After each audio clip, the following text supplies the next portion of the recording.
বন্ধুরা, আজ দাদাভাই বাজার থেকে নিয়ে এসেছিল পদ্ম পাতা।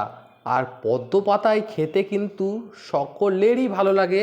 আর তাও যদি হয় গরম গরম পরোটা, সাথে ছিল আলুর তরকারি, পান্তুয়া এবং রসগোল্লা। মা দেখতে পাচ্ছেন সবারই পাতায় কিন্তু দেখতে পাচ্ছেন এখানে সার্ভ করছে তরকারি।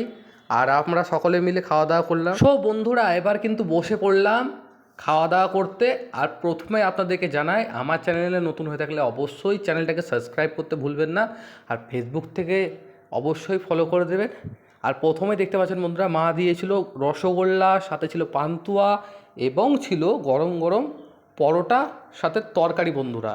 আর পরোটাটা তৈরি করা হয়েছিল ময়দা এবং আটার মিশ্রণে। আর বেশ অল্প তেলের মাধ্যমে কিন্তু পরোটাটা তৈরি করা হয়েছিল। আর পরোটা খেতে কাদের ভালো লাগে অবশ্যই কমেন্ট করবেন। আর আমার কিন্তু পরোটা খেতে ভালো লাগে, তাই মাঝে মাঝে কিন্তু মা আমার ব্রেকফাস্ট বলুন, রাতের খাবার বলুন, সব কিছুতেই কিন্তু মাঝে মাঝে মা পরোটা করে দেয় আমার জন্য। আর এখানে কিন্তু দেখতে পাচ্ছেন বন্ধুরা, 5 পিস পরোটা নিয়ে নিয়েছিলাম। সকালবেলায় প্রচণ্ড কিন্তু খিদে পেয়ে গেছিলো আমার, তার জন্য কিন্তু 5টা পরোটা নিয়ে নিয়েছিলাম। আর এখানে দেখতে পাচ্ছেন বন্ধুরা, এবার কিন্তু খাবো আর খেয়ে জানাবো আপনাদেরকে কেমন হয়েছিল রান্নাটা। আর এখানে দেখতে পাচ্ছেন বন্ধুরা, পরোটাটা কিন্তু খুব সফট হয়েছিল, হাত দেওয়া মাত্রই কিন্তু একদম ছিঁড়ে যাচ্ছে।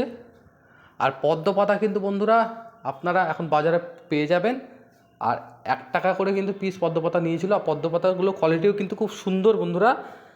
আগেকার মানুষরা কিন্তু পদ্ম পাতাতেই খেতেন, আর পদ্ম পাতার খাওয়ার টেস্টটাই কিন্তু আলাদা। আর এখানে দেখতে পাচ্ছেন বন্ধুরা, পরোটাটা কিন্তু খেয়ে নিচ্ছি। তার সাথে সাথে আপনাদেরকে জানিয়ে রাখি যে তরকারির সাথে কিন্তু পরোটার খুব সুন্দর লাগে। আর পান্তুয়া নিয়ে নিয়েছিলাম, আর রসগোল্লা নিয়ে নিয়েছিলাম। যে ভিডিওটা আমি দিয়েছিলাম যে রসগোল্লা কাকুর, সেই রসগোল্লা কাকুর কাছ থেকে কিন্তু নিয়ে নিয়েছিলাম। আর 5 টাকার মাধ্যমে কিন্তু আপনারা সকলে পেয়ে যাবেন। আর দেখতে পাচ্ছেন বন্ধুরা, মিষ্টির কোয়ালিটি আর মিষ্টির টেস্ট কিন্তু অসাধারণ কাকুর। আর ভিডিওটি কেমন হয়েছে অবশ্যই কমেন্টে জানাবেন।